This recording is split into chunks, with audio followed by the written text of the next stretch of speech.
We're ready to start the stream. Ready to start the stream, folks. Here we go. Tony Caravan. You've been subjected to a highly sophisticated form of propaganda. It's just what you need, and not what you don't. You know, that don't, we almost got it right yesterday. We're really getting close. Really getting close. Anyway. Quality, quantity, and variety. ROCKFLUX. Let's get this show on the road. And away we go with another show. You're listening to Tony Caravan Live. That's right, folks. Tony Caravan Live. And it's Shabbatova. 5782 is the Hebrew year today, as of evening last night. Which, you know, is interesting. But I wasn't going to dwell too much on this, though it is a holiday. And I wanted to, you know, and I think about, you know, the beginning of civilization, the beginning of modern civilization really is about 5,700, 82 years ago. I mean, really, you could go back to, Hancock talks about, Göbekli Tepe. And of course, I've talked about previous civilizations and that have existed, through the cycles,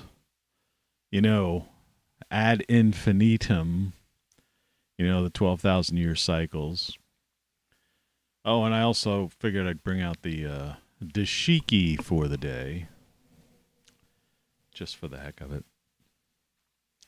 And I've got a combination of, I had some honey in my oatmeal this morning, so that was my honey. But I don't have any apples. But I've got some black cherry fruit in my my drink, black cherry seltzer mixed in with my Diet Cola today.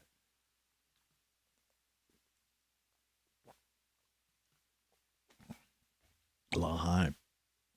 Anyway, so on with the show. It's a beautiful day. I had a good night's sleep last night, which was, which is unusual lately. Today is the 7th of September. Rosh Hashanah for everyone, really. And it's the calendar year 2021, and it's the Hebrew year 5782. So here we are. And it's the last Tony Caravan Live. This marks the basically 250th show, and the last Tony Caravan Live show of the year. So, what do you think of that? A few concurrences, that all come together. And I hadn't really planned it that way. I wasn't really thinking ahead. I was thinking 250, shows, and then it just all came together.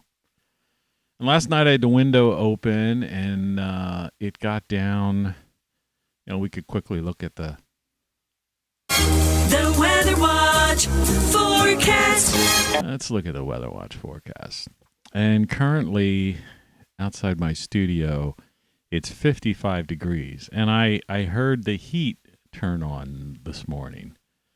Just for a short period of time, but that's good. That's like I said, I want to dry the bones of this building out. Anybody who's been following this show for the past 250 episodes, let alone maybe the 500 or 1,000 shows I've done over the decades. But it's going to be 81 degrees here and 63 at night. And then There's unfortunately a chance of thunderstorms tomorrow, which means I somehow have to figure out a way to get that stuff, to patch those holes up there. But we'll see what we can do. 55 degrees out there right now, so that's your... The Weather Watch forecast. And that's about it. So, that's the end of the show. No. I just got to make a little personal note here. It's far too early to deal with that particular item, but I have to remember to deal with it nonetheless. So what do I do? I thought, well, I'm not really going to have any fanfare for this last show because it's technically not the last show. The title of the show is The End and New Beginnings, 9/7/21. And I had something in my eye. And I've got my game over hat on too, which you should too. It's game over, show over. But remember, what I'm going to do is I'm transitioning into well, first of all, I'm going to be working on my book, and that's going to start, relatively quickly later this week. And the working title right now is Then What, which, as you can see, is on the screen, and which we do have a shirt at TonyCaravanLive.com, with that wording on it. And I think that's it. Then what? And it's the answer to the question with a question. And you say, what question? Well, there was a movie called Lost Horizon, a musical made in the 70s. Bobby Van sings a song in there called Question Me and Answer. It's one of those lounge real in the lounge tradition. Question me and answer. That kind of thing. Anyway, I'd love to play it, but you just can't play this stuff on YouTube. It makes no logical sense the way I don't know if they struck some kind of bizarre copyright deal in order to be able to have YouTube music, but I got to get some of that little bit of caffeine in me that I have, because what I have on deck actually is black cherry soda, which does not have caffeine. So the only caffeine I have is a little bit of Diet Right Cola, which is mixed in with this seltzer water, just to add volume to it. But getting back to this copyright thing on YouTube, because I this thing has always bothered me, and I will talk about it. This is a free flow of consciousness. It's the last show. I'll try to just touch a little bit on all the things we talked about this past year. But think about it this way. You're watching a YouTube video, and if you're watching this, you're a YouTuber, or at least you're somewhat familiar with YouTube. And so you watch these videos, and some of them, and they have, the ones that have music in the background, somebody performing a task, right? I watch some guy building a cabin, in the Canadian wilderness or something like that.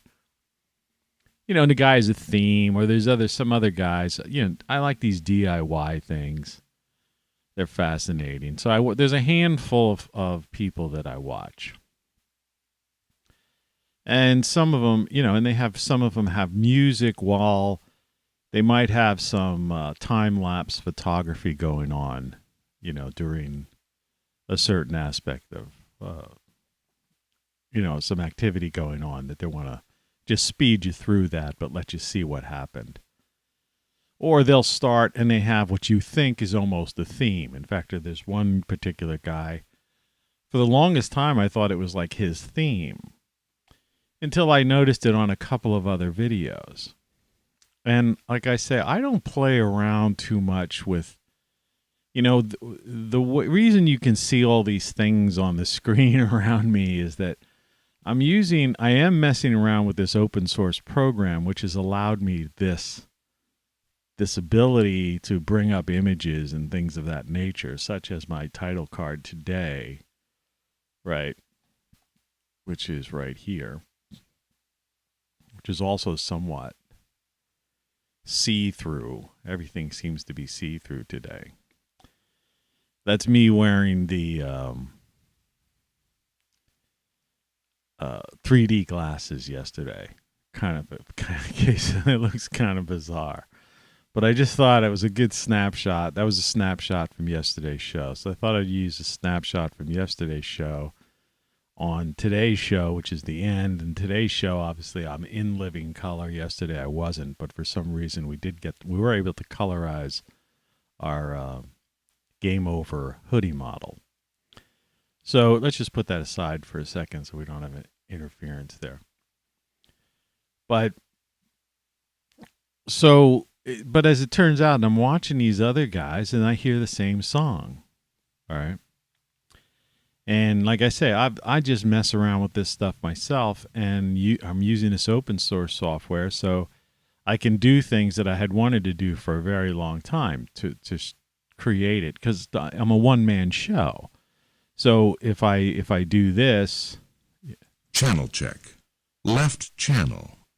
Left channel. I mean, I'm basically, I'm controlling these audio clips. I'm controlling what you see on the video. I'm controlling whatever slides I put up. I have to. It's a one-man, a show self-produced. Put it that way. I'm the writer, the producer, the engineer, the audio tech. The talent, in quotation marks. But anyway, and it's neat. See how my head could go behind, the Game Over hoodie model. And so I mess around with different types of effects. Same with the type. See, the type is see-through, but it's not a font, it's actually artwork. So I could do that. And how the then what ? Over to the other side of the screen is, somewhat transparent. Well, anyway, to get back to this audio thing, sound, copyright, YouTube copyright, music. So you hear these songs, and it's like there's this collection. And so I glanced at YouTube Studio, because you can edit.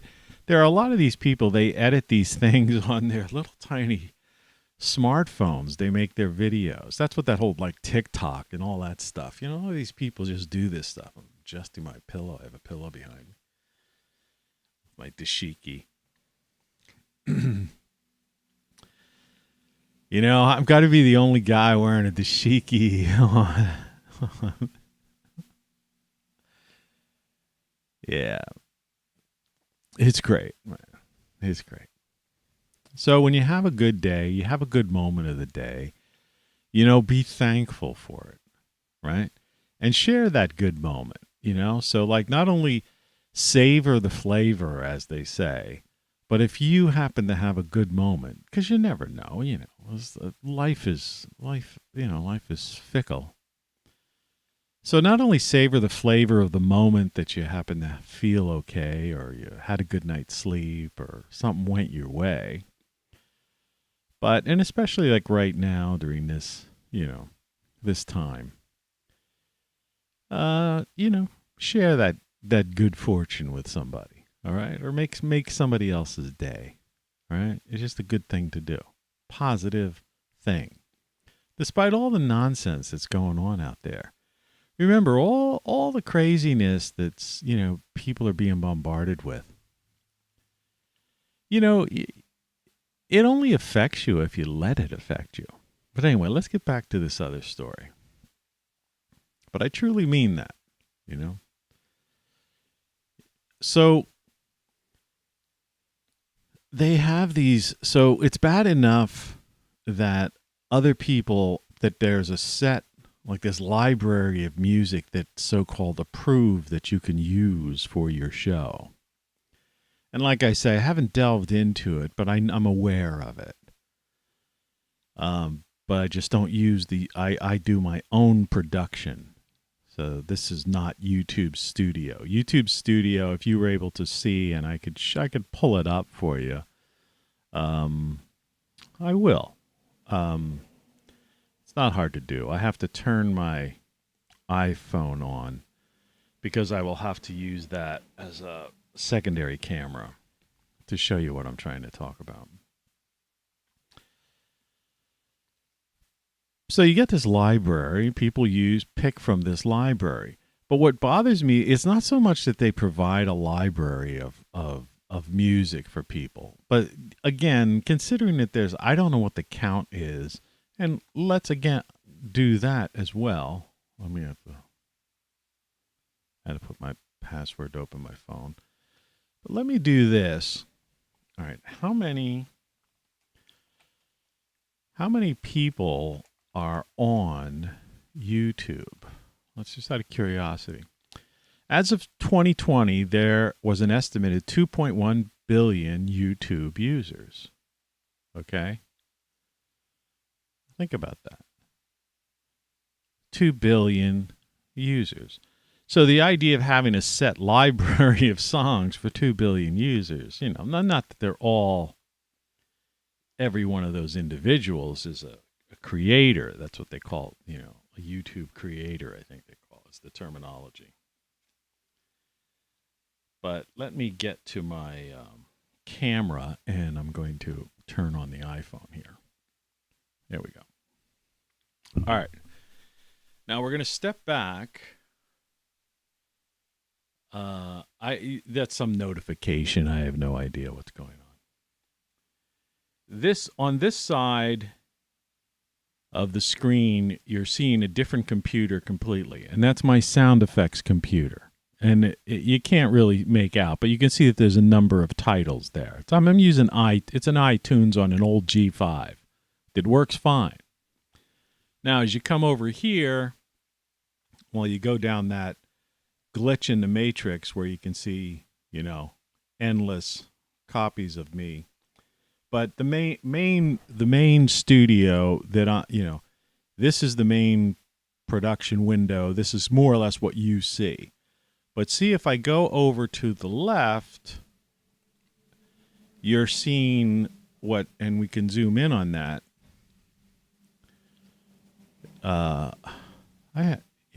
It's hard to do it, but I'll try to put it in a spot where there'll be least interference as possible.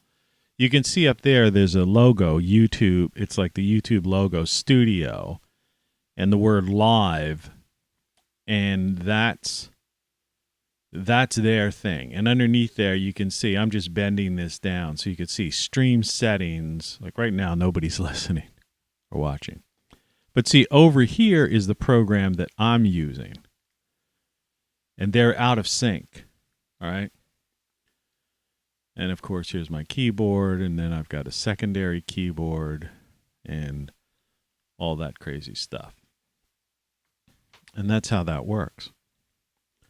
Just to share that with you.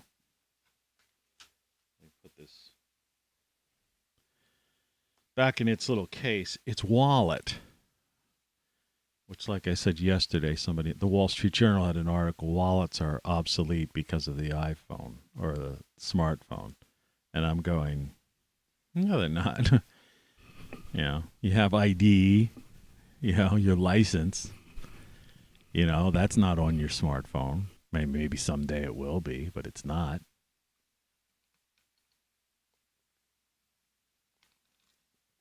You might have a health club card membership. a key card, to get into some kind of place, right? Where this stuff almost eats away at my teeth. A couple days of this, my mouth was doing fine. It is the soda that's bad for you. All right, but let me finish this thought. So you get 2 billion users on YouTube, and you have these people that are choosing from this so-called approved library of music, which, as far as I'm concerned, is mostly music. But, they have these, some of the stuff on there is half decent. It's obviously they've gone to studio musicians and this stuff is recorded, or they pull this out. I don't know where they're pulling it out of.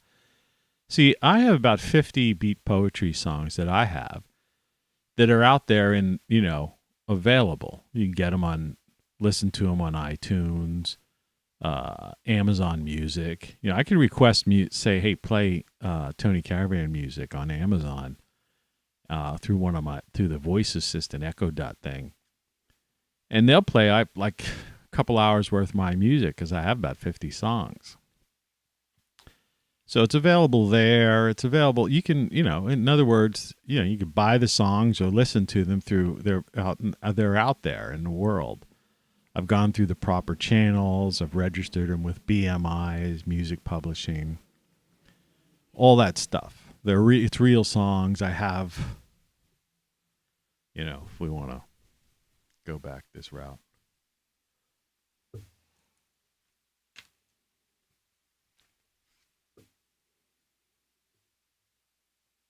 This one. 2 CDs, of course, the classic is, this one's out of print, unfortunately. The Essential Beat Poetry of Tony Caravan. Now, that does not mean that all of these songs, which are classics, take a screen capture of that if you want to. Those are the songs to listen to. Or this other previous CD, which isn't as good. But it has a classic on there. It has the one. It's almost worth getting. And I have a bunch of them here. I wish I could sell them. But the shipping would cost more than... I'd sell these things to you for like $1.99, to be honest with you. But the shipping would probably cost $2 or $3. I'd even sign them. But this has the worst Christmas, Hanukkah, Kwanzaa song ever written or sung, which has become a seasonal classic. Anyway, and that pile back here, below here, are my books. All right. Anyway, but we were talking about music.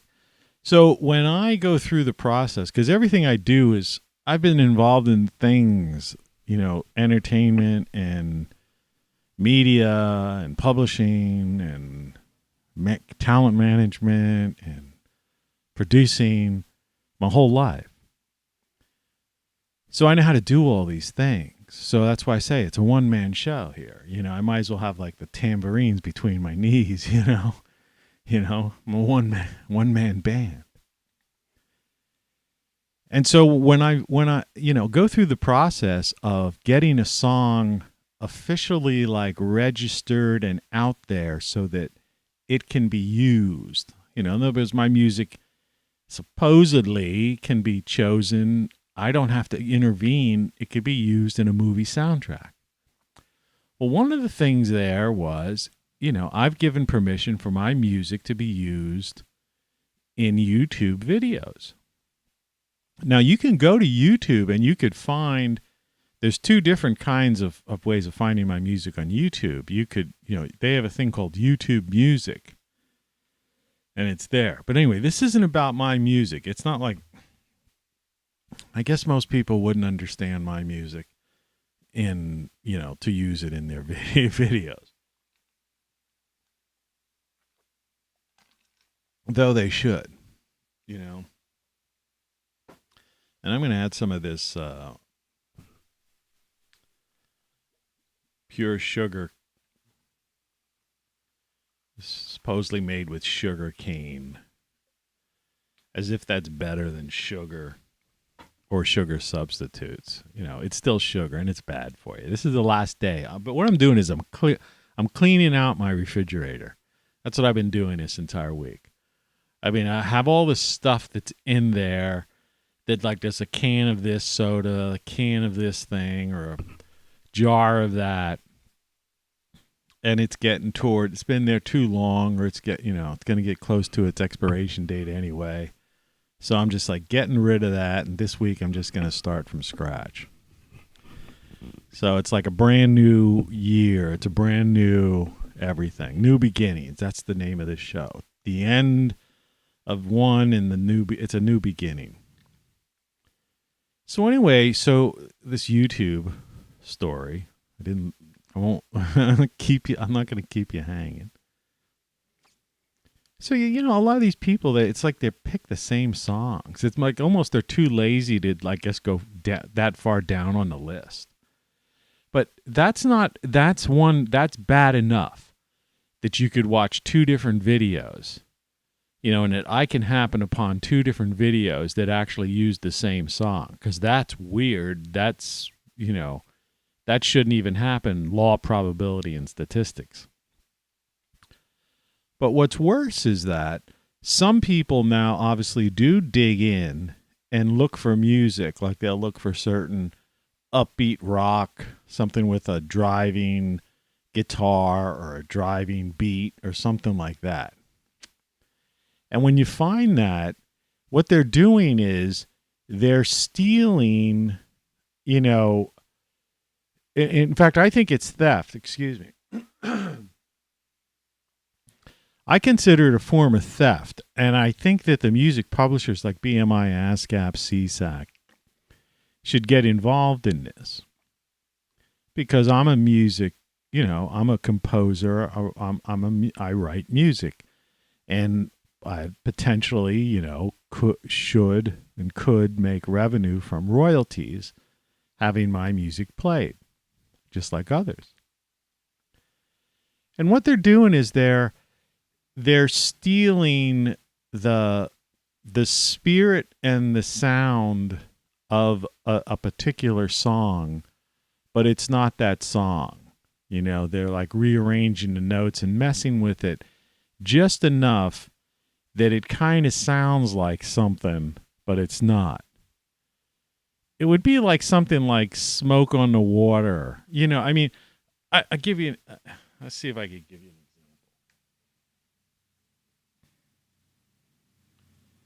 This mic either picks up my voice or the guitar. It's not omnidirectional, it's directional. Let's see.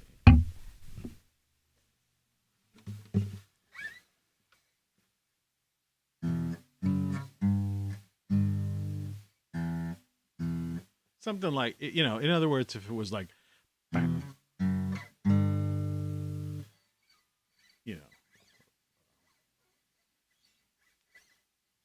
let me think of something different, something more,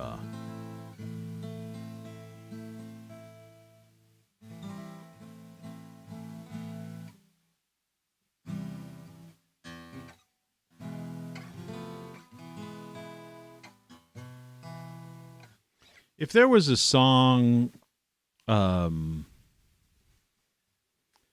that was in, like this, like that song,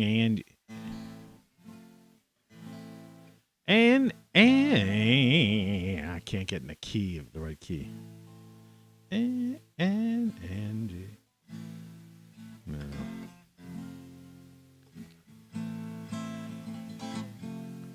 How about this song? Okay, but that song by heart. I'm just thinking this. I wasn't planning to do this.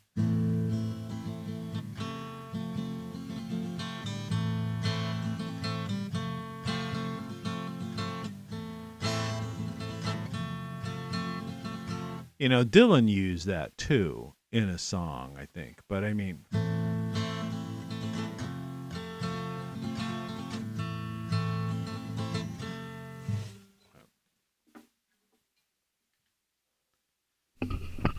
so what I'm getting at is that they'll take the spirit of a song, but they'll change it.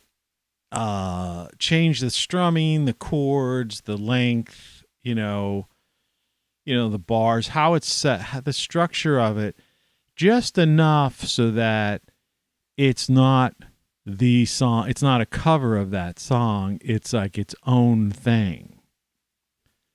And as far as I'm concerned, you're stealing the song, because that's what you're doing. It would be like, a guitar solo by Leonard Skinner, but it's almost the guitar solo, but, they change the notes. Or they'll take a song and they'll use the exact same settings that the person had on their amplifier, right? Or say a Fender Rhodes piano, if you know what I'm keyboard, if you know what I'm talking about. The exact same settings from a particular song, and they'll like start out with maybe that chord of the song, but then they'll go somewhere a little bit different, but it's the spirit and it sounds like that song. And but it's half-assed, and it's a copy, and it's basically, I think, a copyright infringement. But at the same time, if I decide to play, but they have something called YouTube Music, in which they somehow split royalties or something with the record companies and the publishing companies.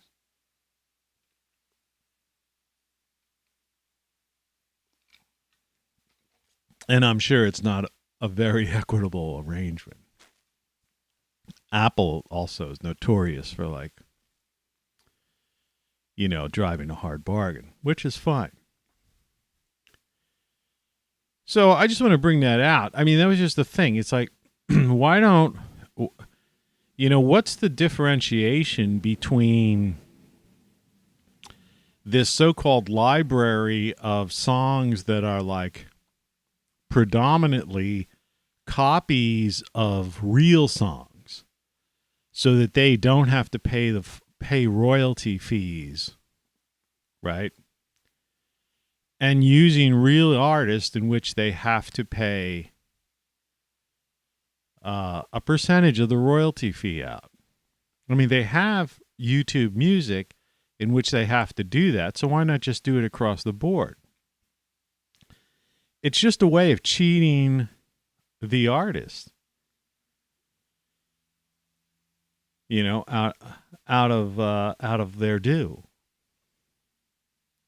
and cheating the viewer and the listener, the person watching the video, out of a full experience, right? Because the real song would have been a lot better than the song done half-assed, right? To get around from paying a royalty. You follow my drift, right?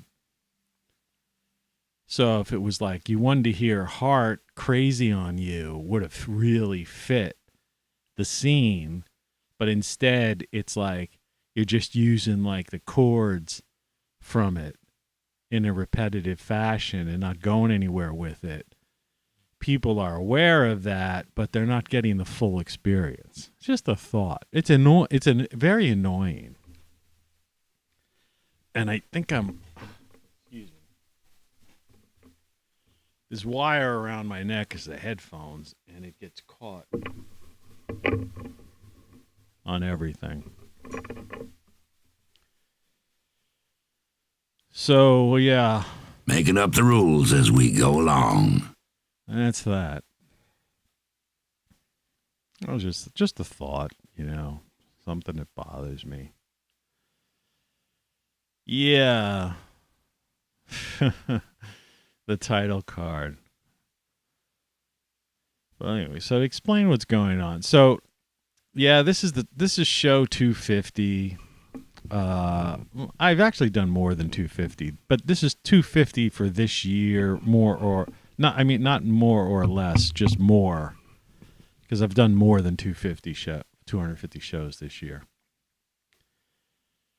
And last year I was doing shows last year, and I've been doing shows. I've been doing this forever. I've been doing this before, as I've said this before. I've been doing this before people were there was YouTube, because I was using Real Audio, Real Video, Windows Media, QuickTime, and we were experimenting with some other people.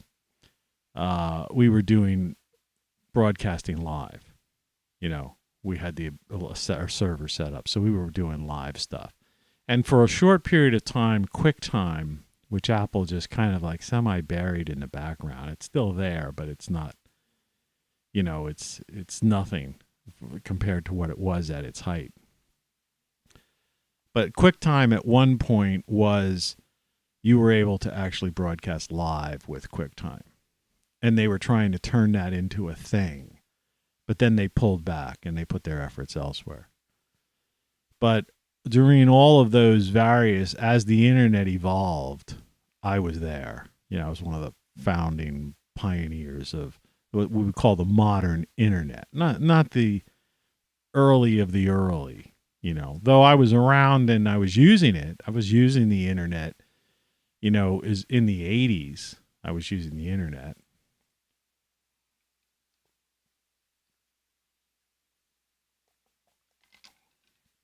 Excuse me, I'm thirsty. And I don't know if it's my body trying to pull in. It wants caffeine or whatever it's doing. The human body. Fascinating thing. Some days you're up, some days you're down. So yesterday I tried, this was another thing. I remember, I have to sometimes remind people. You're listening to Tony Caravan Live. Just little anecdotes here.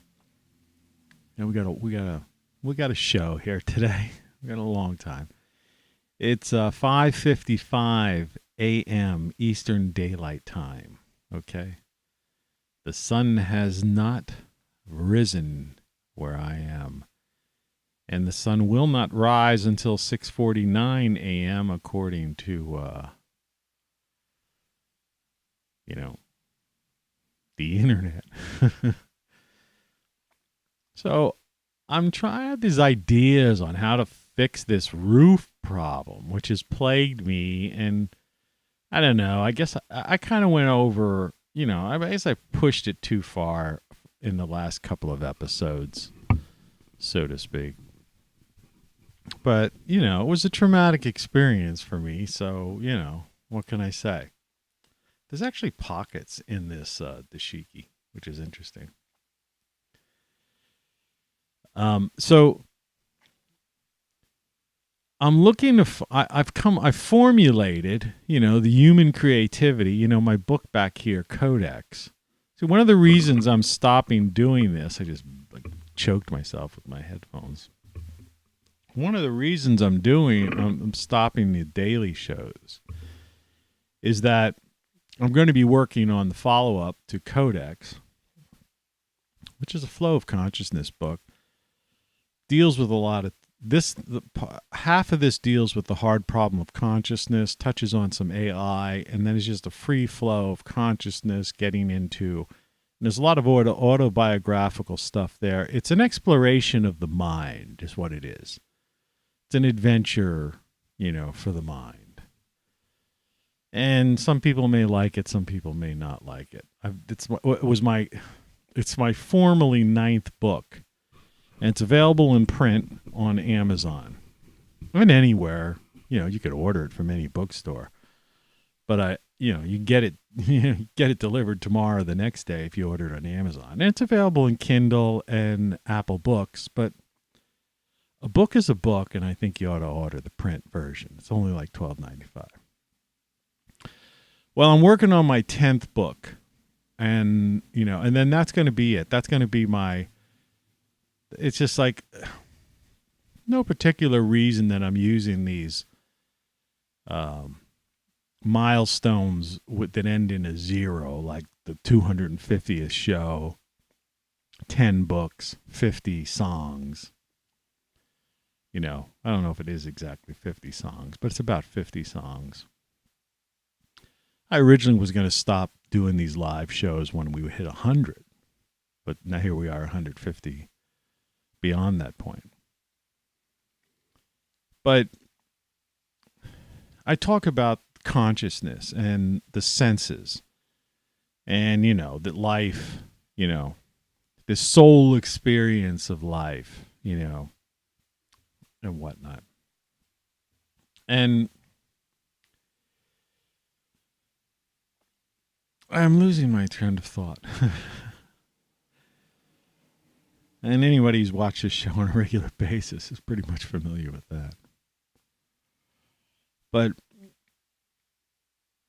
the reason that, I'm going to be jumping in, I guess I'm trying to say that I'm jumping into this new book. And the working title I decided is going to be Then What? Which you can see on the screen. And I don't think that's not exactly what the cover is going to be, but it'll be similar to that. But there'll probably be something else I'll do with it. And it's important to me to do that, and it's going to be based on a lot of the topics that have been discussed over the past 250, maybe even 300 shows, dipping back into some of last year, more produced shows. And the idea that our consciousness is probably the most important thing that makes us human. And this sounds like common sense to somebody, but there's a lot of unconscious people out there. I mean, I would call them like subconscious. The programmable subconscious. That thing that is indoctrinated. People go through the school system and they're indoctrinated or conditioned. Excuse me. It's hard to talk at 6:01 a.m. in the morning.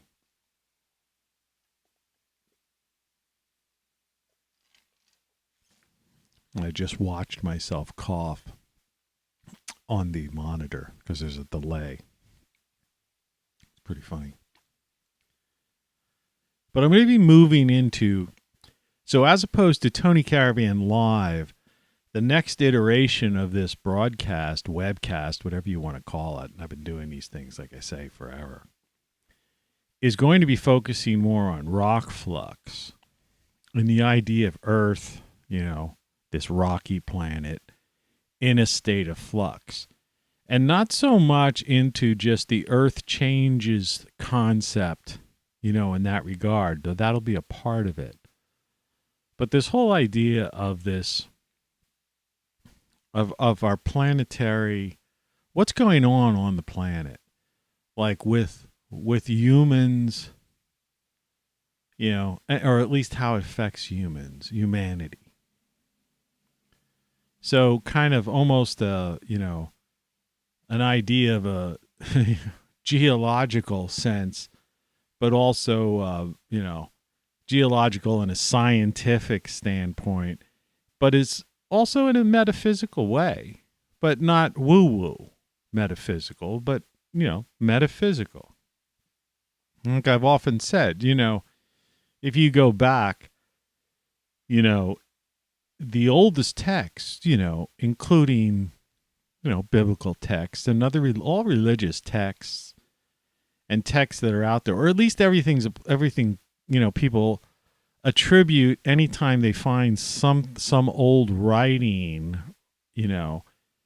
that they assume that it's religious, right? Or they find a building or a structure and they say, well, that was some place of worship. Looking back and saying that people that lived so many thousands of years ago, as if they didn't have the exact same minds as we do. Well, they did. And if they had the exact same mind as we do, and we know they had the same physical bodies, and we know they had the same senses, and so they were, conscious, beings with consciousness, then that means that they had the same thoughts, dreams, ideas, and the creative process that we have. And you watch these people on TV sometimes, documentaries, YouTube, wherever. And, and they'll look back and it'll be one of these like history type of things, And, we're going back 3,000, 4,000 years ago, And they'll say, they talk about these people as if they were some kind of primitives. They weren't primitives. They were the same as you and me. If they were in a room with you right now, someone from, say, I don't know, 5,000 years ago, all right? Just for the sake of today, somebody from 5,700 years ago, all right?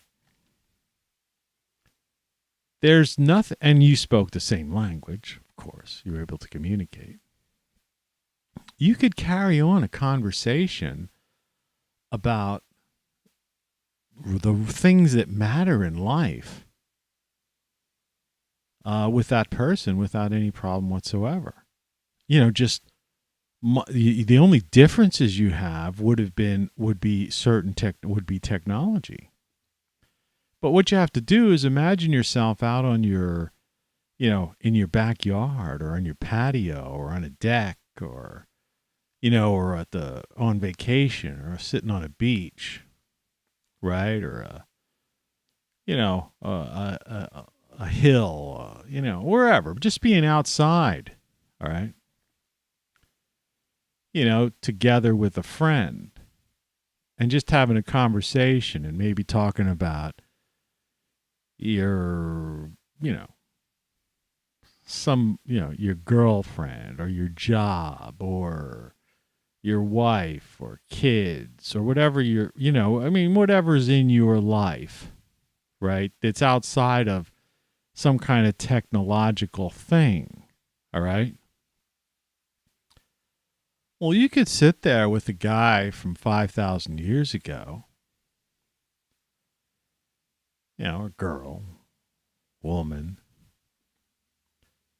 and you could have you can carry on a conversation, and it would be just as intense and in-depth and fulfilling and enjoyable as it would be with you sitting with a friend, or having a good solid conversation, even with a stranger, like you would on maybe, at least in the old days and, prior to this thing, that if you were on a bench in Central Park and you just happened to sit there during lunchtime and pick up a conversation with somebody on the other, sitting on the other side of the bench, having their lunch, just talking about things in general, the day and life and, that sort of stuff. And I think too many times, like that's one thing that really, that's disturbing to me, that, there's this impression of where people don't give those who've come before us credit for being exactly the same as we are, right? Mentally, consciously, right? And, and that's number one. And then number two is this obsession with politics and these superficial things as if they are somehow important, these fleeting things. And you could say, well, they are important because they are, but, they are and they aren't. They're not that important, when I'm talking about, like, say, the cult of personality type of idea. Just pouring this last bit of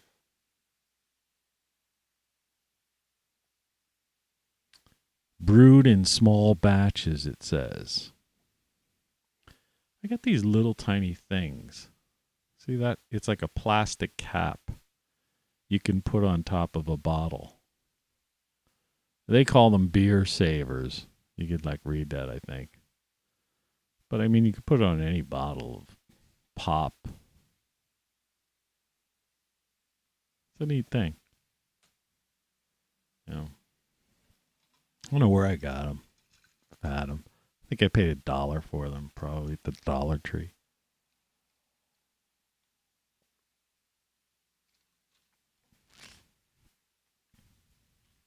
But that's another one of those things that just always, it disturbs me, is this idea that our brains are so filled with clutter, from childhood. And it's not so much the parents. I mean, in some cases it's a parent's fault, but in many cases it's this education system we have, which is mostly an indoctrination system. And then, afterwards it's, the media is just one big propaganda system. I mean, they're selling used cars and pharmaceuticals and bright and shiny objects. Obviously, that's what the media is. It's just sales. I've been involved in the media. But, this corporatocracy idea that I've spoken about this past year, it's risen to a height that's, it's gone too far. It's gone too far. It's starting to interfere with our ability to function as human beings. It's interfering with our lives. Our happiness. Right? Our pursuit of happiness. And that's when it becomes a serious issue, a serious problem, and why I do these shows. And why I stress and why I demonize this corporatocracy so much. And put, and when I say that, when I talk about big tech, big pharma, military industrial complex, big ag, and this whole function of, whatever is going on with, how, crypto, with the Fed and cryptocurrencies and fiat money and all of that stuff, funny money. And, and there's, and there's a whole litany of other, the media is part of that corporatocracy as well. And, and it's almost works in concert, and when you have this, like the meetings at Davos, say, for example, and this World Economic Forum and the Great Reset, and where you have unelected bureaucrats. Well, I don't even care if they're elected, because I don't trust elections anyway, and, who bureaucrats in general. I was saying yesterday, there's millions and millions of bureaucrats involved in all sorts of things, but they, it's like the old expression where you used to say it's like turning a battleship. Well, in their case, it's like turning a train. In the old days, they used to have these things called roundhouses. People used to wonder, well, how does a train turn around? Right? Because it's on this straight rail. Well, they used to have this thing where the train comes in and the train would go, and it was called a roundhouse, and the thing would actually spin, and then that's how the train would turn around. I guess the engine part, and then it would push. Or in many cases, they'll have engines on instead of the caboose, right? You know what a caboose is. Instead of there being a caboose, there would be an engine on the back and an engine on the front. And so that engine on the back would just be in like neutral, so to speak, as the train's going in this direction. And then when it goes this direction, then the train would be pulling, you know, whatever. Maybe it would even be, maybe it'd be a push-pull type of thing.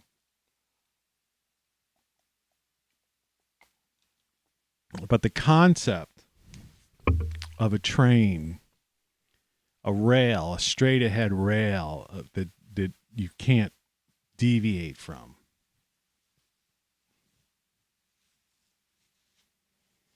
was a point I was trying to make. And so we can't live like that. You know, I mean, this is unsustainable. The bureaucrats, they're like an immovable force that accomplishes very little. In other words, they're there for there's a total lack of creativity, generally speaking. I'm generalizing.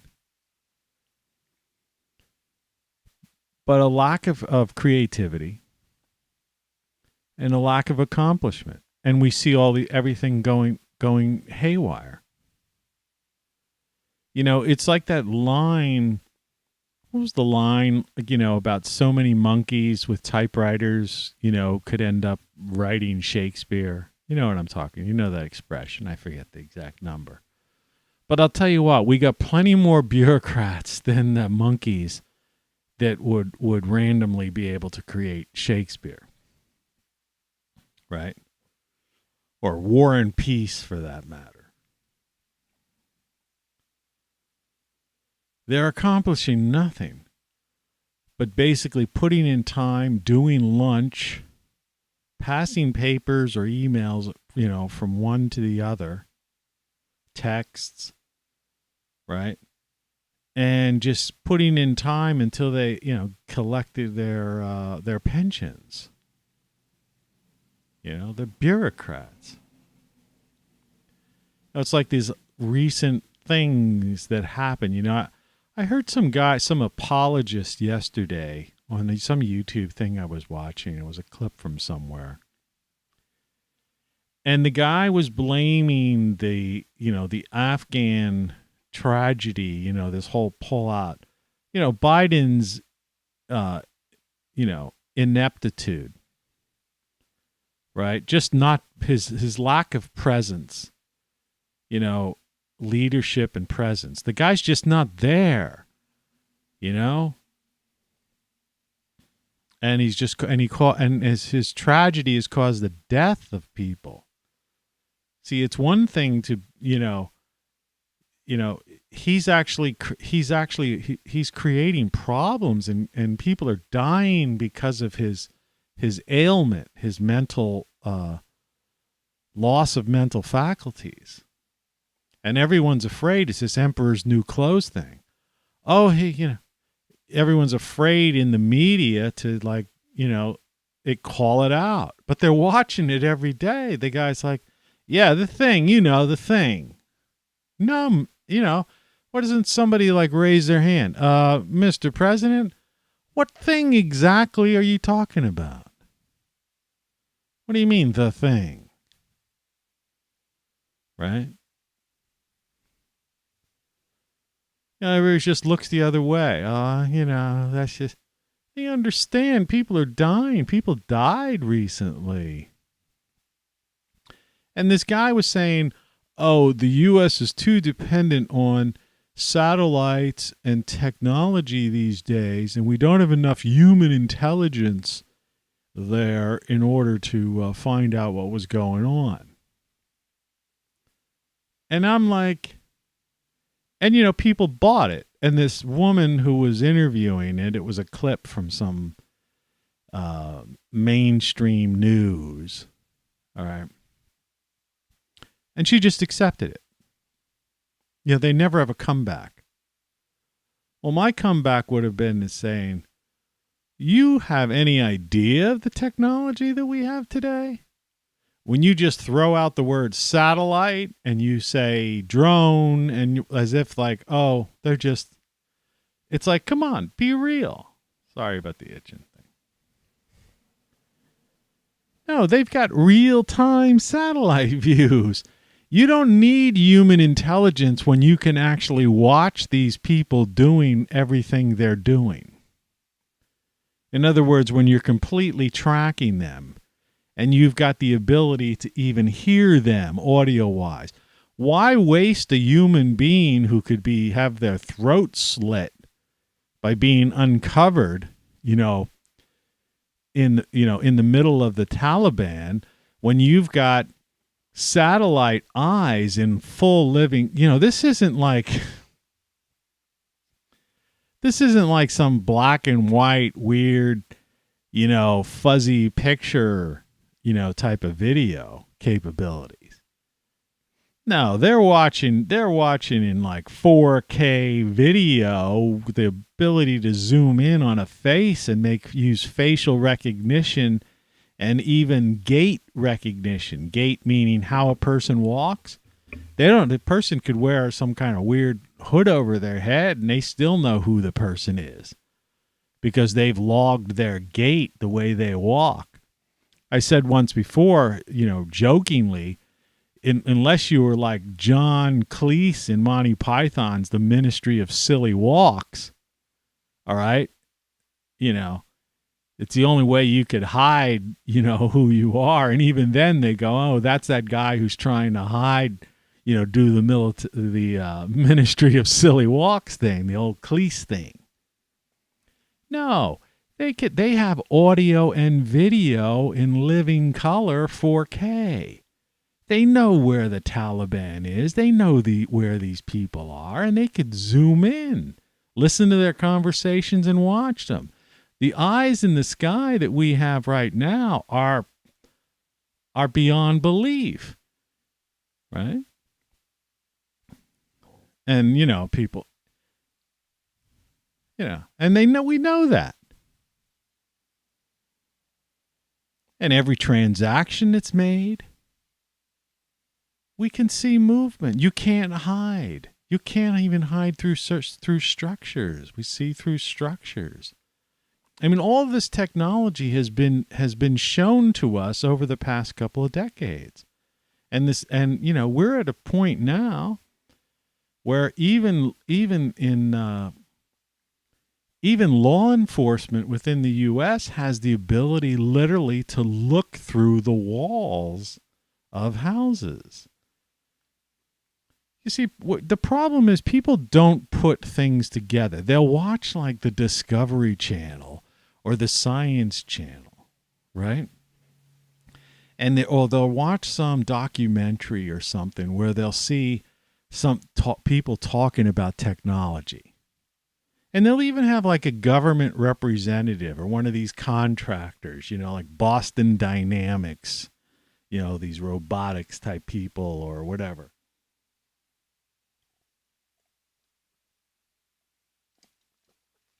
And they'll have those people will be on and they'll discuss something. I'm not talking about woo-woo weird stuff, sci-fi. No, I'm talking about real stuff. And they'll even have these people on interview shows.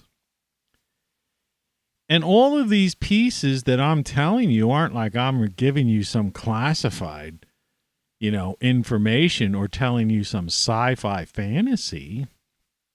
No. If you were somebody who was just half awake over the past decade or two, the problem is a lot of people in charge now, are people that were born in the 90s or something. They weren't literally adults even. They're not aware of this information. But if you were somebody who was like paying attention to things, through the 90s and watch this whole march of time of technology from the early 90s when it started to really pick up pace, to the current day, which is like 30 years. That's a long time. Well, you got a lot of 30-year-olds in the West Wing and in these bureaucratic, agencies. So those people, they weren't aware. They weren't watching this stuff. Half their life, they were just kids. Right? And then they either went to these indoctrination schools, because that's what the school systems are. And, they don't know what's going on. The fact of the matter is, state-of-the-art technology is, we don't need to infiltrate anymore. We don't have to infiltrate these people. And Biden and the generals and all those people knew exactly where everyone was. In other words, it's like war, and like generals talk, it's like a board game. They knew where all the pieces were, all the players were on the board. And instead of, listening to the generals who were pointing to the board and saying, hey, look at these people, there's movement here, there's movement there, there's movement there. Biden's like, when are we getting ice cream?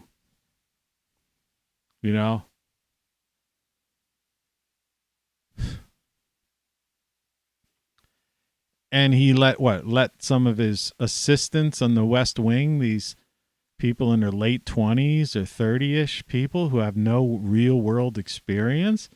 They don't know what the concept of socioeconomic geopolitics is.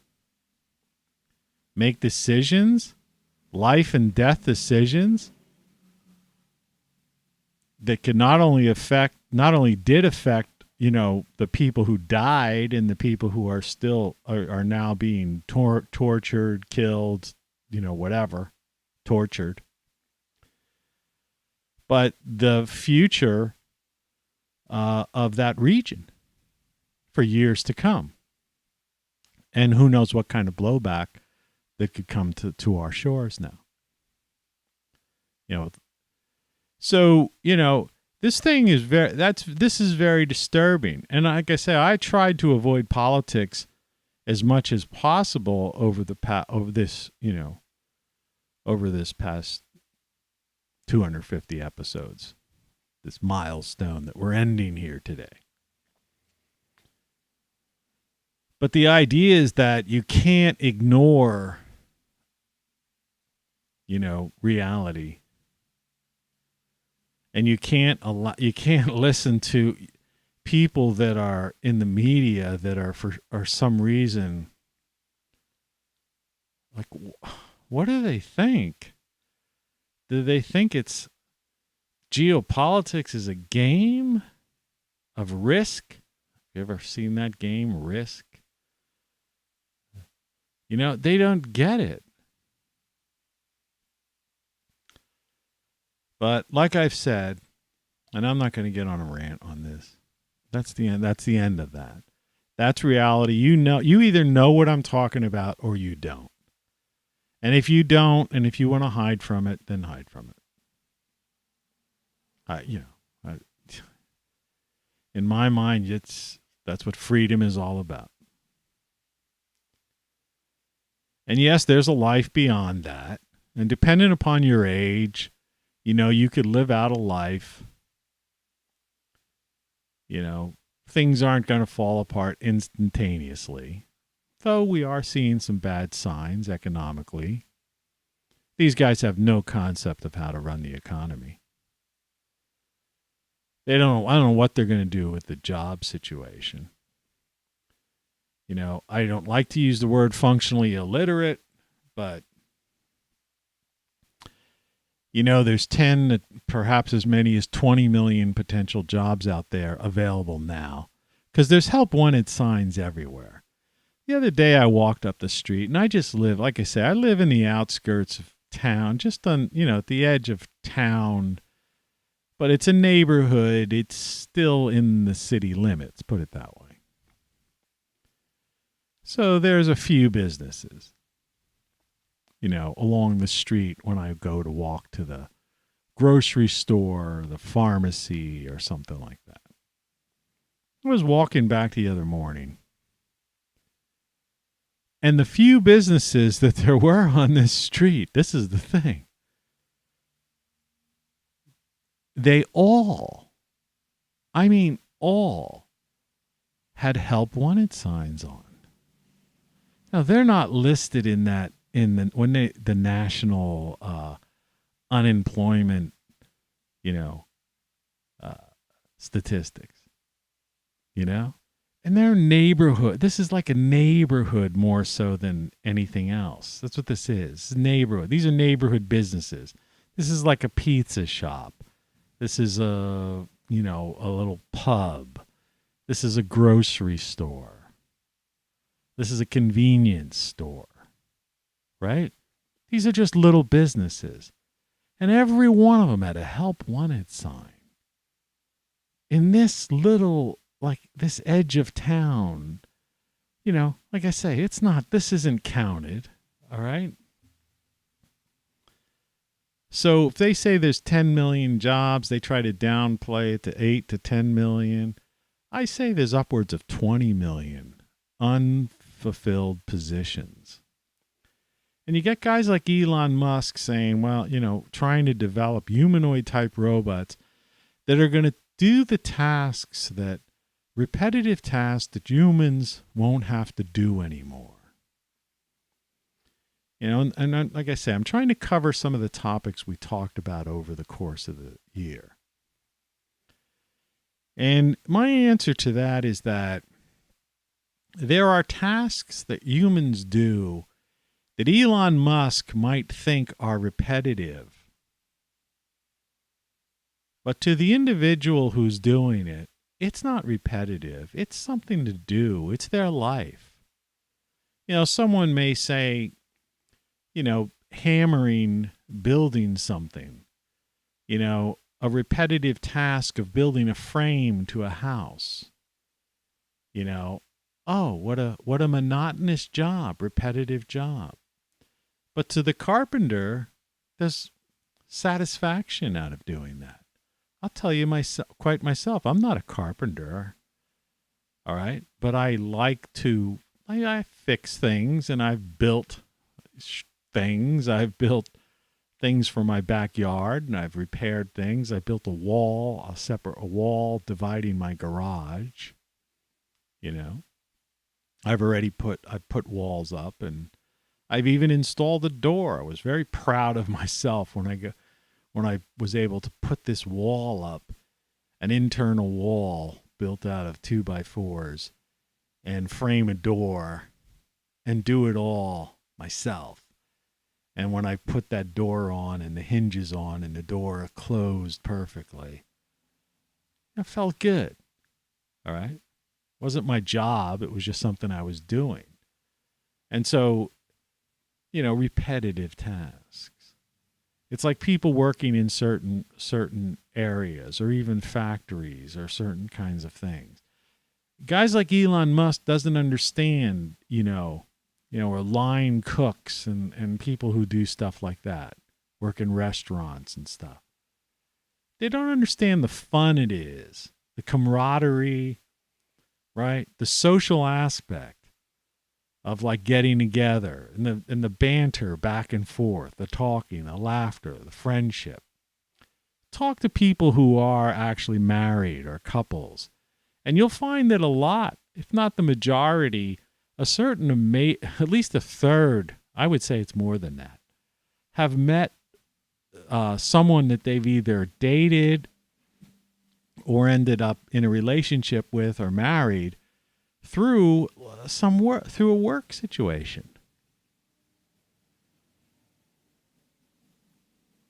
And a guy like Elon Musk doesn't understand that. When you live in a certain world, a certain thing, and it's like, no, we don't. There's jobs. Working is a part of life. All right.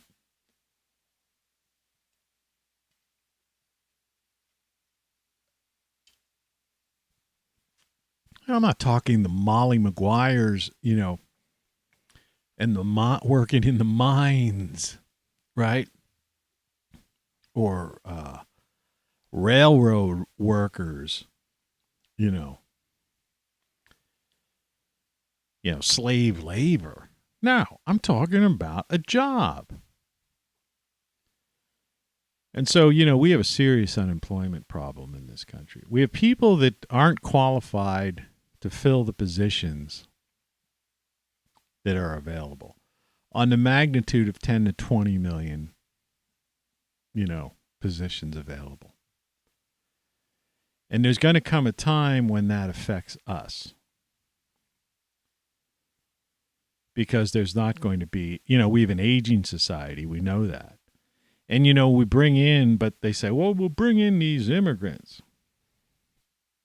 Well, yeah, it's a country of immigrants, of course it is. But it's got to be people that have skills, skilled immigrants. When the waves of immigrants came in this country in the turn of the last century, they had skills. And that's how our cities were built. How do you think they were built? How do you think the skyscrapers were built? Right? People don't think about that. People like my house, this house I bought, it's a 100-year-old home. There were 2 previous owners, but the first guy who bought it, I'm pretty sure, I'm like 99% sure, that this was bought out of a Sears catalog, which is hard to comprehend. But that they actually used to sell houses. So you look through this booklet, the Sears thing, and you could pick the type of house you wanted. And they would deliver the plans and every material down to the nails. The windows, the toilet, the whole whatever would come on this big, truck or trucks, flatbed, whatever, and drop that on your site with the instruction manual. And if you were that type of person that, you and your family, or could build it, you'd build it, or have a construction crew help you. Do you think people have those kind of skills today? In a sense that they did at the time when they were selling, I don't know how many, that would be an interesting statistic. I don't know if it's available on the internet. I could look right now. Let's see. How many Sears homes, it says are still standing. Let's see, still exists, still standing. Sears sold more than 70,000 mail-order homes between 1908 and 1940. Some estimate that about 70% of Sears houses are still standing today. 70,000. It's interesting. I actually thought there was more than that. But you have to consider 1908 to 1940. There were only 100,000 or 100 million people in the U.S. at that time. Less than 100, around 1908.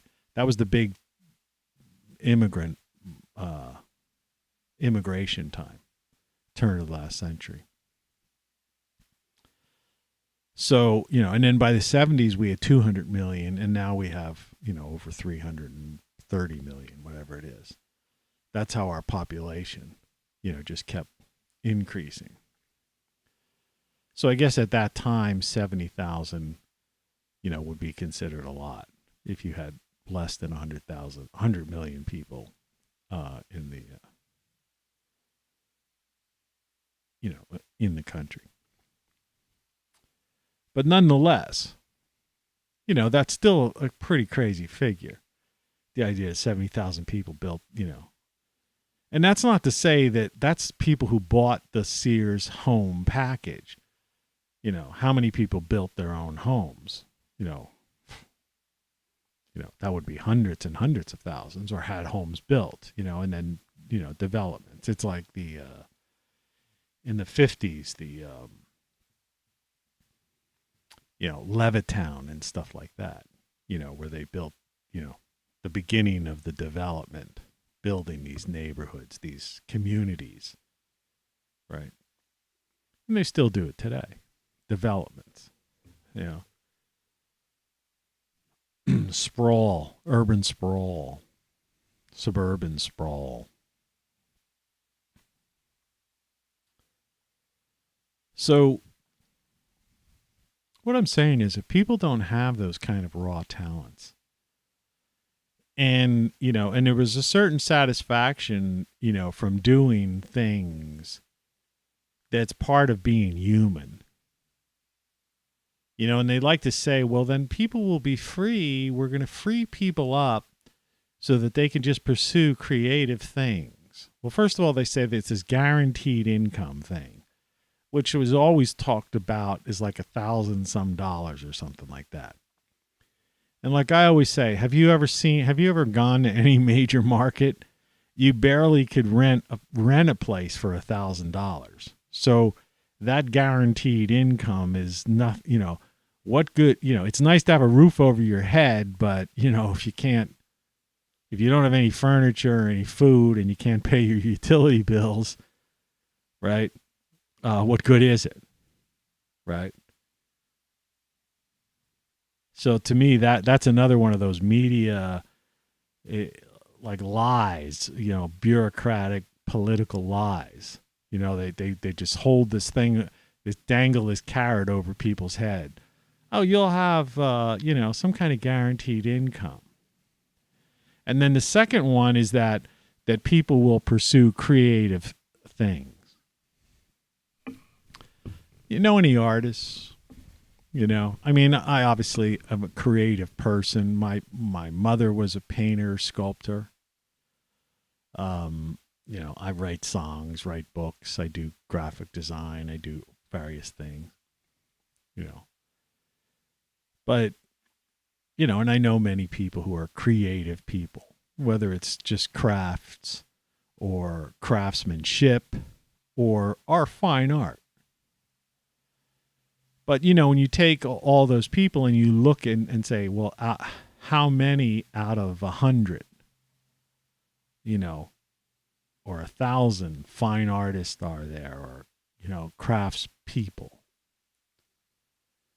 Well, the numbers aren't, the percentages aren't that high.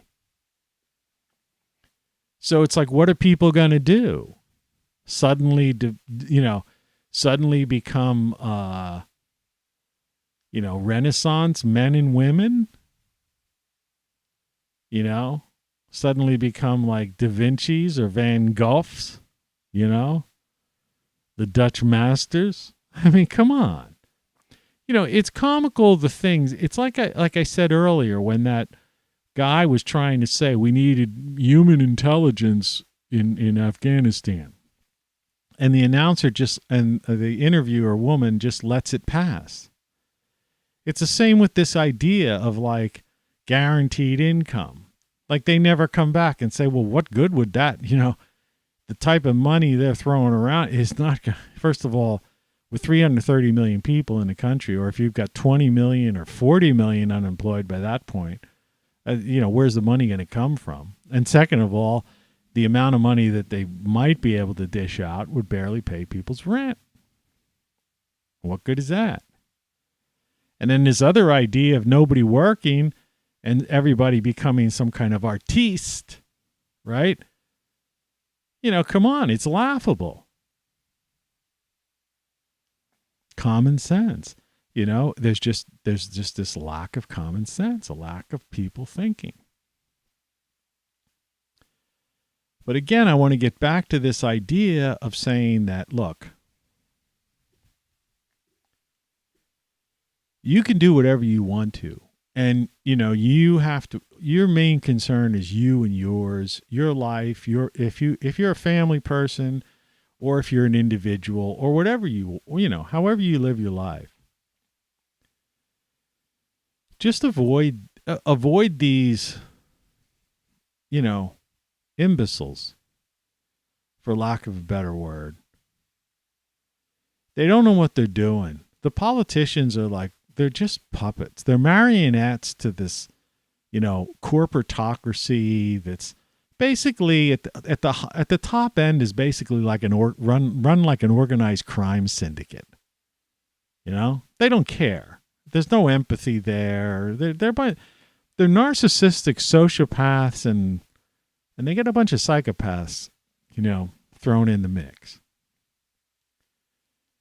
And you sit there and you watch TV and you watch these newscasts and you watch these politicians make their stump speech. And I don't care, if you think you're going to save America, build back better, or make the Great Reset. It's all a bunch of bull. All right? It's all a bunch of bull. It's just a bunch of talk. And you've got literally millions of bureaucrats working for the government in one way, shape, either directly or as contractors. Millions of them. Millions. Literally millions. Just do the research. All right? All these various agencies, alphabet agencies. People supposedly doing this, doing that. And they can't tell you, they were enabled, they didn't have the right human intelligence to see that there was, swarms of Taliban heading towards the airport. I think I'd say you have no concept of technology. I know technology just from basically being self-taught this computer world, the world of technology. Using video cameras and microphones, right? And seeing what can and cannot be done. And understanding, and just even looking at Google Earth and Apple Maps and stuff, and seeing the capabilities that they have. Do you think that they don't have ground level, street level Afghanistan completely? They've got your neighborhood figured out. Did you ever look on Google Maps and go to Street View? It might be a little, it's not maybe your house last week, but like I mentioned in a previous show, they're getting more and more current, and the satellite views that when you switch to satellite view from Google Earth, this is publicly available. This isn't the classified government crap. They're getting better, closer, and more frequent, more frequent, updates. Because I've noticed, because I've been watching this stuff for years. At first, it was real blurry, and you could make out the street. But more and more, it's like I could make out my backyard garden. And I've looked and noticed and go, hey, that's not from 3 years ago. That's like just, this past 6 months or within the past year. And that's the stuff that's publicly available to everybody. Well, they have real-time stuff that's like way, way, way, way, way, more higher magnification. And they've got audio, and they've got Street View. They don't need infiltration. Nobody needs to infiltrate anything anymore. They've got microscopic flies on the wall everywhere. People don't get it. It's the year 2021. How many times have I said that over these 250 shows? And people like, I just know they're like, duh, like, what are you talking about 2021? Yeah, of course it's the year 2021, right? Yeah, right on. Do you understand? We are living in the future. Our technology is beyond belief. And watch some guy say, oh, we needed human intelligence. No, we have an unintelligent, we have unintelligent humans basically running the government and key institutions in this country and around the world. And that's why it's all going to hell in a handbag or handbasket or whatever the heck it is. Whatever it is, it's going there. But you got to take care of yourself is what I say. You got to ignore this stuff, turn off, cut the cord. Cut the cord. You don't need to watch TV. You know, don't watch the network news. For crying out loud. There's nothing coming out of there. If you want to know what's going on, you're going to know what's going on. All right? I mean, all it is, they're used car salesmen. That's all the media is. Look, I was a general manager of a radio station. Cars were our biggest advertisers.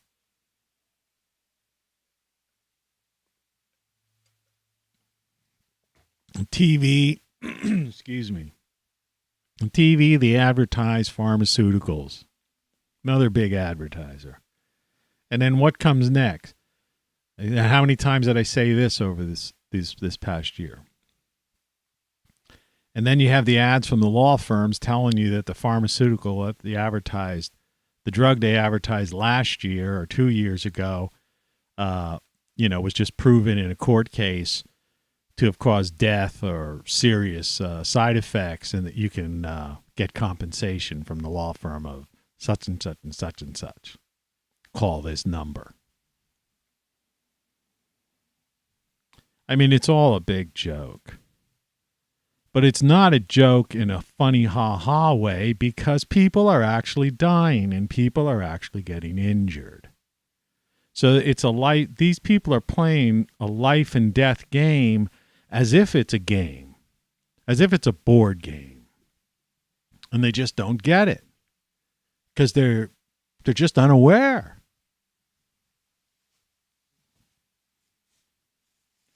You have professors at universities, prestigious universities, who were taught by professors at the same prestigious universities that professor was taught by a professor who had the wrong information. Okay? In other words, they are true believers in what they're teaching. And they're teaching have now taught several generations of people basically the wrong thing. They've misled these people. Right? It's either bad science, bad social science. That's the big failure, all right, is social science. The idea of understanding how a society, functions, right? Bad economics, okay? It's all everything. It's all screwed up. And so, this is a time where you have to be, take care of yourself, and you've got to watch, you got to watch what's going on. You got to keep your eyes wide open, because these people don't know what the heck they're doing. And the days of politics, these people think, oh, we're going to save America. We'll bring, it doesn't work that way anymore. This isn't, what do you want? You want to elect a king to, unseat the current king? I mean, come on. This guy's not in charge of this country. I mean, it's clear. And apparently the vice president isn't in charge. She's just like silly and laughing and giggling and traveling around and talking about stupid stuff. So, who's even running the country? Right? The corporatocracy. I mean, come on. It's pretty obviously. Congress and Senate, they're not running the country. They're controlled by the special interest. These people call them lobbyists or whatever. Who do you think writes the bills, right? Who funds the campaigns? It's a corporatocracy. Big tech makes a decision, all right? Censorship is controlled. The flow of information is controlled by big tech, Facebook, Twitter, Google, all right? Apple. They control the flow of information. All right? Big pharma. I went through that yesterday, some of the absurdities of this thing. It's like some guy gets a cure, right? And then another person, keeps getting these things in, those, and it's like they still get sick. It's like, but if some highfalutin, high-profile person, gets it, they get they get a cure and they're better in 48 hours. On the third day, they're better. So, what's going on, man? That, why don't, and people just sit there and watch well, that's not, well, what are you talking about? You just witnessed it, right? You just witnessed it. And you witnessed it a year ago when all those high-profile people, who got the thing suddenly were, 3 days later were completely better, cured. And it's and people just oh, well, yeah, but, well, I don't know, I mean, you got eyes to see, ears to hear. Use your senses, right? We're being played. And that's what this show has been all about this year. About how we've been played and are still being played. And it's getting worse and worse instead of being improved. And no political campaign, no, changing the balance in Congress or putting in some new president isn't going to change anything. What people forget is they say, well, the lesser of two evils, or we were at least better off with such and blah. No. The problem is people aren't old enough to have seen this progressive slide downward. Things have gotten worse and worse in the political arena. And the corporatocracy is now in charge, in power. Nobody does anything in Washington, D.C. unless it is approved by the corporatocracy.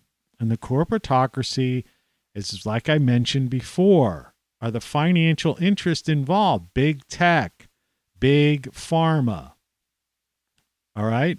The military contractors, all right? Big ag, all right? The central banking system, the World Bank.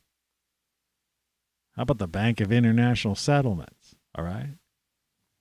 And all the games that are being played, and how Davos, a couple thousand people are basically ruling the entire planet. And they're pretty much an organized crime syndicate.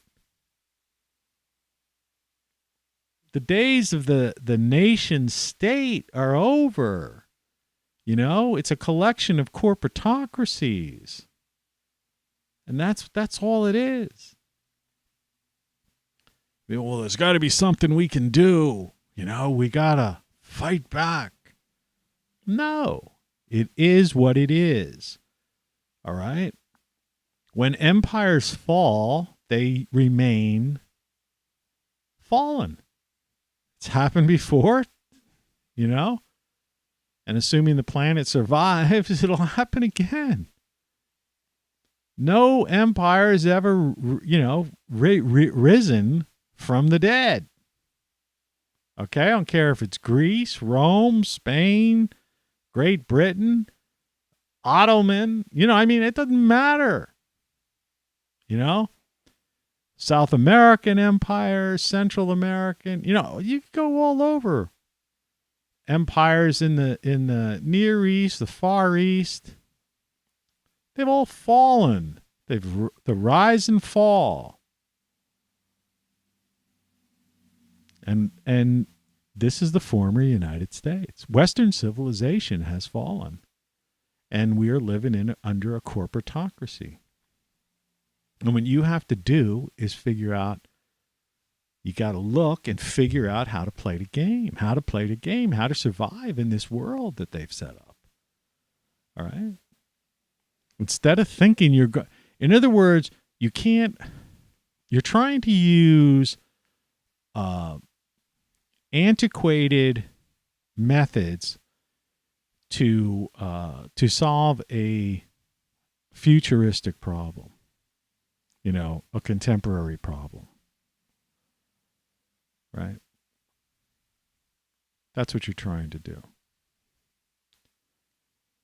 And it just doesn't work that way, Like I think I used the thing, the Star Trek line, which I guess I have to bring out the thing whenever I mention Star Trek. We have to have that. You're trying to use stone knives and bear skins, all right, to basically build a supercomputer. It's not possible. Okay? You're trying to fix a system. All right? A socioeconomic geopolitics. The system of how the world is run. You're trying to fix it with like an antiquated form of governance. All right? It's not that system no longer works. Okay? It's been co-opted. It's controlled. They talked about drain the swamp. They still talk about it, but they used to talk about it over the past 4 or 5 years. The swamp is comprised of millions and millions of bureaucrats. Now, not all those bureaucrats are some kind of like evil people, blah, blah, blah. No, but they're people that have houses in Virginia and surrounding communities in the greater D.C. area that have these very expensive homes. And they all make either, six-figure, mid-six-figure to seven-figure salaries. All right? But 6 figures, and they've got expensive property taxes. All right? Very expensive homes. And they want to keep their jobs, and they're counting on their pensions. All right? That's the swamp. All right? What we used to call yuppies. All right? They're people living in cookie-cutter neighborhoods, in nice big houses, driving SUVs, right? 3-car garages, big lawns with the sit-down lawnmowers. All right? They want to keep their job. They don't want to ruffle any feathers. All right? You don't drain that. That's not a swamp to drain. That's an institution. That's millions and millions of people. Okay? You have to get with it. That's the corporatocracy. That's the corporatocracy. They've become part of that whole corporatocracy. It's a machine, in a sense. All right? And the media is part of the corporatocracy. It's corporate media. It's like 5 major media companies, right, have control over such an incredible amount of the flow of information. Only 5 companies, corporations, global corporations. And then you have big tech, which controls the flow of information and supersedes the Constitution. Like I said before, the Constitution giveth, and the terms of service taketh away. All right? Get with it. That's reality. And I don't understand how people just sit around and think, well, yeah, well, I don't know what he's talking about, but, you know, did you hear what happened? There was like this judge did this and that. Ah, come on, man. Be real.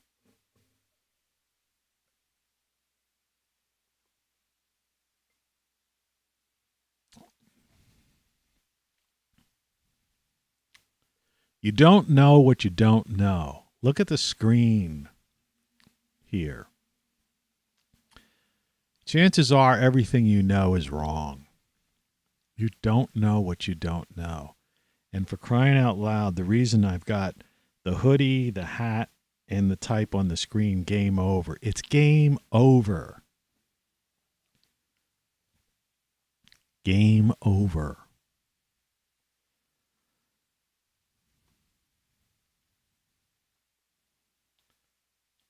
Whatever happened to my mouse?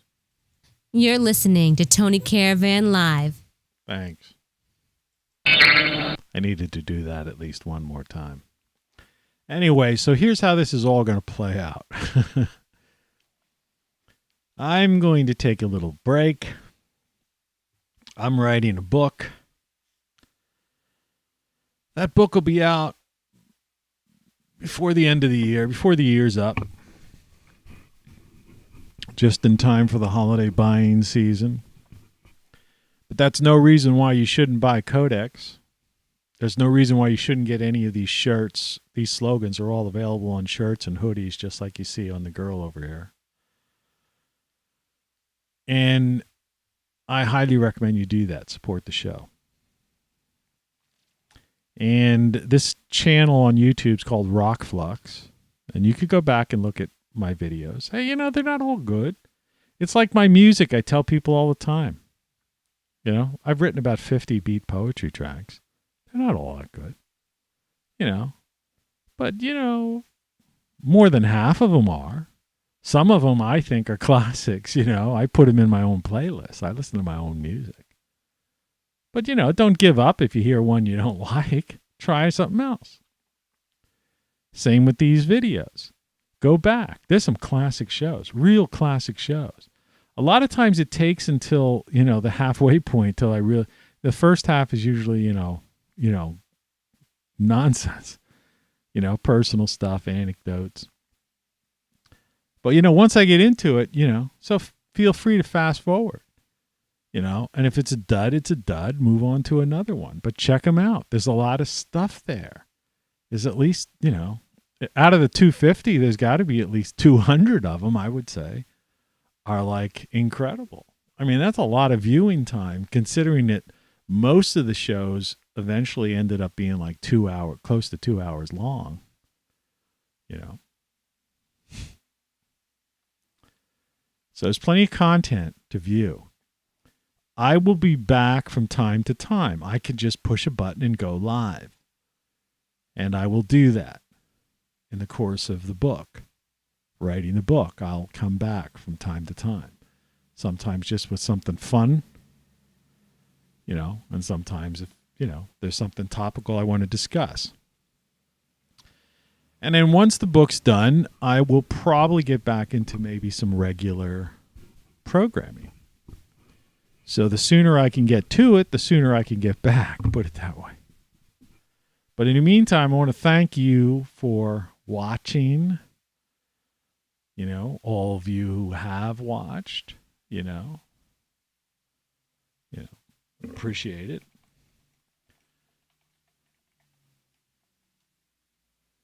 And I will, like I said, I'll be back from time to time. I'll come back. And once I'm finished my book, this next project, I'll probably, you know, do some regular programming. I'm thinking that instead of it being Tony Caravan Live at that point, I mean, it will be a live show, but we're going to focus more on the ROCKFLUX brand, so to speak. So get your ROCKFLUX mug and you can get a ROCKFLUX t-shirt too. But there's no reason why you shouldn't have a game over, and you don't know what you don't know. I have that shirt, and every time I wear that shirt, I get comments, and they're positive comments. And I'm telling you, I've got those comments from people like everyone from my doctor to like some, manager in some, business or wherever I've gone. That is the phrase of the time. You don't know what you don't know. Think about it. And it's thought provoking. And everything you know is wrong just blows people's mind. Then what? Game over. Come on, man. It's time to transition, It's a paradigm shift. And you have to accept that. You've got to get into that mode of thinking, all right? And stop this trying to change, make things like they were, right? The good old days. It's like Carly Simon sang in that song, these are the good old days. These can be the good old days. You have to forget about the romantic dream of the past, all right? And I've done a show on that where we've had, the 70s were great, man. The 90s weren't that bad. The 90s, I had a lot of fun in the 90s, to tell you the truth. But the point is, those days have passed. So it's up to you, but these are the good old days if you want them to be. But you just got to see through, and you can't live by the old, the old political system. You have to ignore that. The old media system. All right? Cut the cord, live your life, use your conscious brain, your creativity, not your subconscious. It's like subhuman, the programmable thing. All right? Forget about that. And so,